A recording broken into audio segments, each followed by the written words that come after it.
Well, this week what we wanted to do is we want to look back at all the special deer that we've had in Northwest Oklahoma.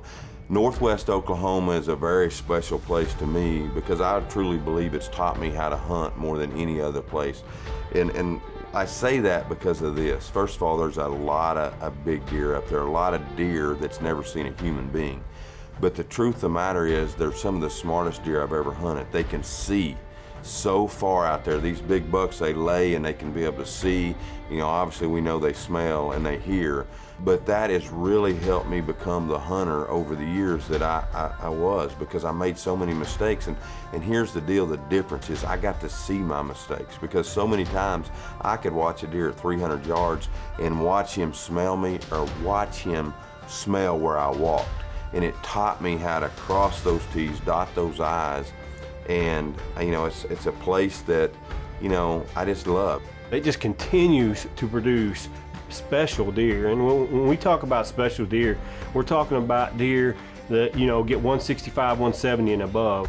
Just those big Oklahoma deer that weigh as, you know, big bodied as anywhere in the country.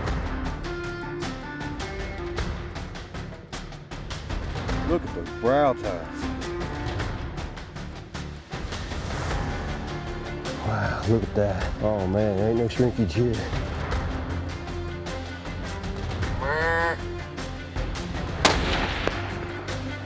This, folks, is a monster.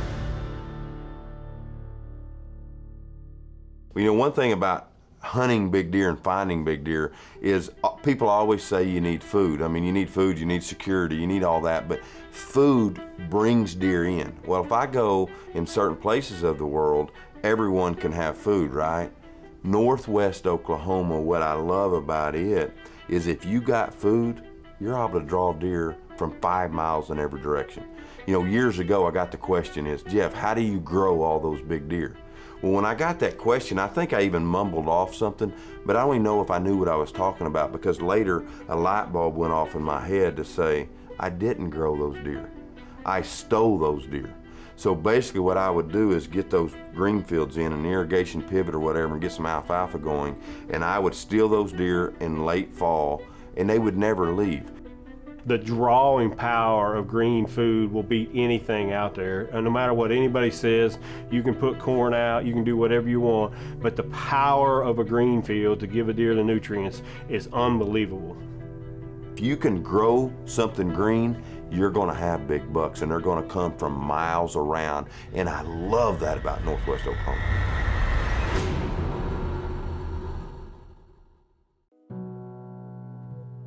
Well, for the most part, Buckventures has been in Northwest Oklahoma out there from the late 90s till now. And over the years, we've had those special deer. And what I mean by that, I'm talking about a 200-inch type deer, you know, at least a Boone and Crockett and above. And those deer don't grow on trees. Well, you know, and getting to hunt as much as we do and to manage big ground like that, that's the difference, is when you have big pieces of ground like we do, you're able to manage deer. I mean, you're able to let deer go. More than any place I've ever hunted, and I've hunted everywhere, from Canada to Iowa, all over, I've had more special deer in northwest Oklahoma. I mean, for instance, the year I had Meat. There he is. Meat. You know, Meat was a very special deer. Meat was a deer that was a big body deer. I think he ended up tipping the scales at 320 pounds live weight. A deer that had a core area right there on this northwest Oklahoma piece. We ended up being a 178-inch deer time I caught up with this deer.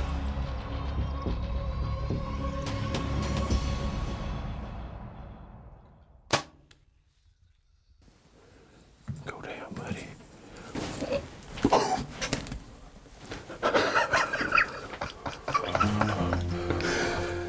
Meat is down. He's down. Oh my goodness. My goodness. 40 inches of mass. Look at the body. It's something that I've chased now for years. Well, one deer that I want to talk about, you guys maybe never even seen him or heard of him, is a deer we had, Johnny Cash. Johnny Cash was a great deer, and we watched him kind of grow up and knew that he might be that special deer. And sure enough, when he maxed out there, he had a big flyer. You know, we was probably guessing him 185-inch deer, didn't know for sure, but had a ton of pictures of him. And I'll never forget one night, Daniel crawls into a set that actually me and Daniel hung. We called it the Lonesome Dove Set. Basically a lone tree out there, and we had a ladder stand, and sure enough, Daniel looks up, coming from the north, here comes Johnny Cash on a string. And this was the only single encounter out of a tree stand that anybody ever had with him, and the whole time we had the property. He stood at 15 yards from me, broadside, wide open. I very easily could have taken the shot for almost 20 minutes, but my cameraman was in a different tree and totally couldn't see him. And so this was one of them circumstances where I chose to maybe let him walk to try to get him later, but you know, it wasn't really meant to be. Well, you know, I think everyone knows of Lucky, a deer that I shot, a 187-inch deer. Big typical that we had more footage of. We had, you know, Lucky was a ladies' man. He really didn't like to fight. He loved the does. And that's the other thing Northwest Oklahoma does. You can see the deer and you can call to him multiple times in the right time of year. And Lucky was a deer that I could always pull to me to about 100 yards. And then he was done.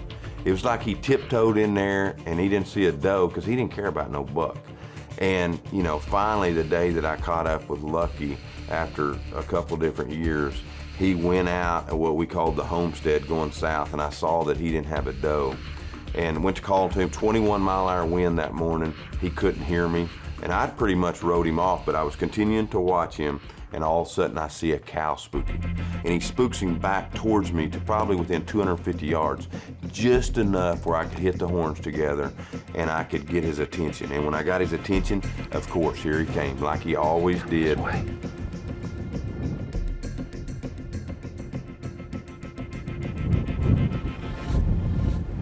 Here he is, right here, Brent. Right here.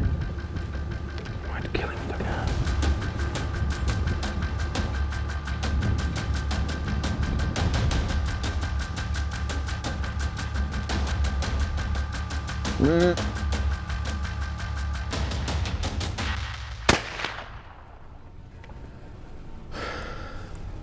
Oh my God. I get to Lucky, and it was bittersweet. To this day, it's bittersweet because there were so many times when I stepped on that ranch and I got to hunt Lucky and I got to talk about him, wondering where he was, and I love Northwest Oklahoma for that.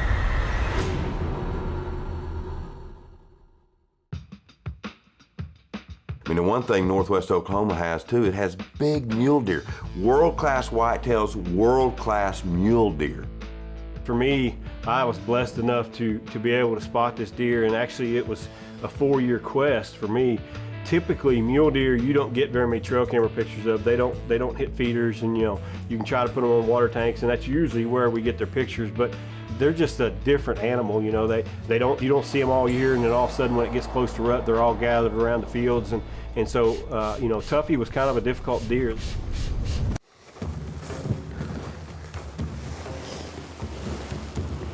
You really don't have to watch your backside. Top of this hill, look at the shadow. It's awesome.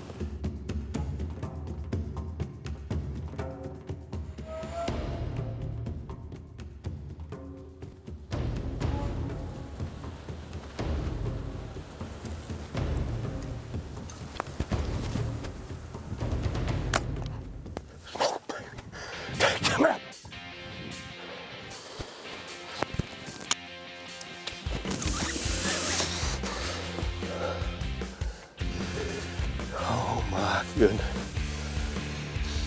I'm gonna tell you, who says Oklahoma don't have big mule deer? Look at that giant. I remember the night I got to recover this deer with Daniel. Probably one of the biggest bodied deer I've ever seen to this day. I mean, I would say definitely, I didn't weigh him, but well over 400 pounds. I definitely would say that. And now that we've harvested him, we know that he probably, for a while, would have been the #1 archery buck in the state of Oklahoma for mule deer. You get 2 tags, and you can either use it as a whitetail tag or a mule deer. I mean, he's just got mass all the way out.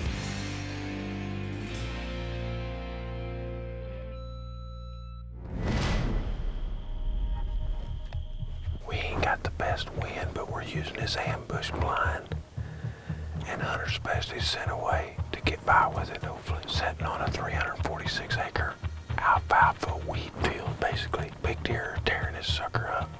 Well, Roscoe, a deer, we had a couple years of pictures of this deer, and man, just lived up in the sand hills. I mean, you know, got all that river bottom, but he loved that alfalfa coming to those pivots. I mean, that's the one thing on our Buckventures lease, these deer are drawn. I mean, they're coming from everywhere. Well, Roscoe actually lived up in the hills, and he would definitely come to these alfalfa fields.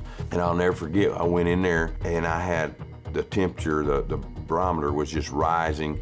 You know, I was looking at the pressure, and I believe the pressure was like 30.55. And all of a sudden I look up that night, and it wasn't even getting close to evening. It's probably an hour before the sun set. Oh, deer right here. And I look up and I see Roscoe, and he's on his way, coming, and he's so unpressured. And that's the other thing I love about Northwest Oklahoma. Done right, you can have these deer showing up like that. October 9th, pure daylight, not a care on this buck's mind.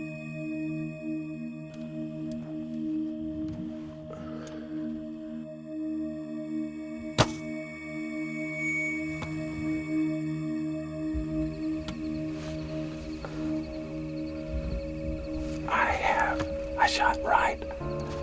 I don't know. He gave me the perfect shot, you know, and I always say this, there's nothing wrong with taking, you know, of making a bad shot. You know, as long as you take a good shot, you know, sometimes bad shots happen. Now, it's not okay to take a bad shot, because then a lot of times bad shots happen. This particular buck, I hit him high. He bled a little bit. We got the helicopter, we looked for him, exhausted him. He didn't die. But just another example of great bucks out there in Northwest Oklahoma. Well, you know, no matter how much you try to dictate and grow deer, even as big a ground as we've had in Northwest Oklahoma, you can still lose deer. One deer in particular I can think of is Trips. This was a deer that we had early. He had an injury from the year before. He was a typical deer, and the next year from that injury, he literally just grew 3 big, long main beams. A deer that Buddy actually had an encounter with, a deer that was very smart, but just got so many pictures of him over the years. And just a deer we never caught up with. I believe the neighbors ended up shooting this deer. I never really found out what he scored. But Trips was a deer that kind of lived on one of our fence lines. As big as the place is out there, you know, it's 10,000 acres in one consecutive deal that we hunt. And but he actually lived right on the fence line, but another tremendous deer. And you know, again, we're talking about special deer, and he was definitely a special deer. You know, over the years, we've talked now about a lot of deer, a lot of special deer, and maybe one of the most special deer we've had out there on this Buckventures property that we still hunt today is Freak, a deer that we saw as a 2-year-old and we knew he was special. A deer that we watched as a 3-year-old that was a 170-inch deer, and we passed him. Chris Griffin of Realtree, I'm filming at 15 yards. He has this deer dead to rights, and we pass him. You know, our rule in that part of the country is 5 years old. I mean, you really, truthfully, a deer, he maximizes at 5, maybe 6 years old. That's typical, but they're 190 plus. At 4, we typically put them on. You know, we manage this ground. We know exactly what's there. We knew exactly pretty much where this deer was at and what he was doing. Northwest wind blowing right in your face as you walk in, and literally 200-yard walk. Daniel crawls up in his stand November 5th. And it sure don't feel like November 5th. I mean, I could wear a t-shirt if I wanted to. But the sun is out. It's pretty high pressure, so maybe we'll get lucky tonight. But we're after Freak.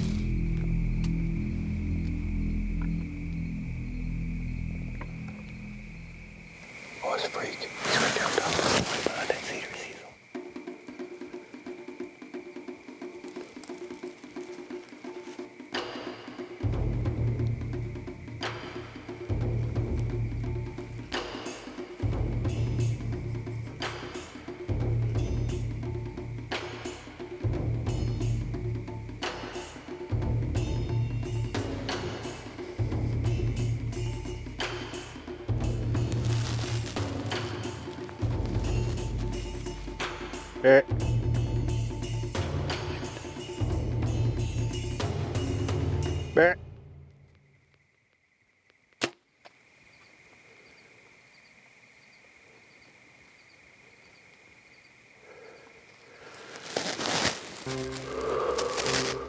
You know, right when he started chasing the does and doing what he does, that's when he made his mistake. And luckily for me, I was there with the right wind and able to capitalize on a absolutely once-in-a-lifetime buck. This deer literally doesn't go very far. Daniel didn't know it at the time, but he lay over there, and what a special deer. And a deer, I think, you know, all these deer represent Northwest Oklahoma. But this place with these 10 pivots, the alfalfa, pivot-wise, if you have food, you're gonna have hundreds of deer on each pivot. You know, and just to summarize everything, I mean, when we look at Northwest Oklahoma, or any managing factor for that is, if you're gonna wanna hunt special deer, as we define as, you know, Boone and Crockett deer and above, you gotta be in the right place. You gotta know that there's that capability. You can't go over here and have the biggest deer you got on your property at 140 and be expecting to shoot a 170. It's just not gonna work. And that's what Northwest Oklahoma is. It's basically right up there on the Kansas line. It's, you know, the genetics is there. And some of the key factors is there's no stress on the deer. Like I said, when you can go through rifle season and never see another hunter, you got something special. Well, as much as it breaks my heart to say this, this property that we've talked about here in Northwest Oklahoma, one of our pieces we've managed for several years now, is now up for sale. And not every deer came exactly from that farm, but it's real close to that farm. And you know, Freak, the one we ended up, is right there. I mean, that's where we shot him. This place, I believe, is somewhere around 7,500 acres of deeded acres, and then it comes along with 2,600 of lease right in the middle of it, making this a 10,000 acre farm. 10 pivots, all running on natural gas, a farm that, you know, I think has the potential to make $2.6 million a year on your crops and your cattle. It has 2 houses on it, I believe. And again, the deer hunting is world class. I mean, maybe not any other place better in the country. But if you're interested in looking at it, you get a hold of us. We'd be glad to take you out there and show you some of these places where these deer have died and the special deer that this property has on it right now.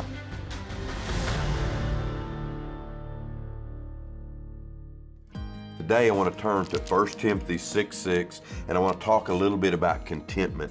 And it says, "But godliness with contentment is great gain. For we brought nothing into the world, and we can take nothing out of it. But if we have food and clothing, we will be content with that.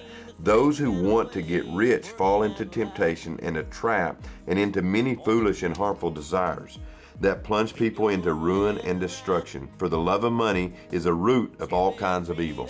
You know, the one thing that I can tell you, all I've learned out of this book is, first of all, if you don't have a relationship with Jesus Christ, you will never be content. So that's first and foremost. Secondly, I have learned that I have to be reading God's Word on a daily basis, learning God's Word. And then next, I had to learn how to get on my knees and truly cry out to God with all my needs, whatever I needed. Now that's how you get contentment. It's something that you can't make one decision, you have to make that decision every day. I'm Jeff Danker, and remember, as we always say, shoot by sight, walk by faith.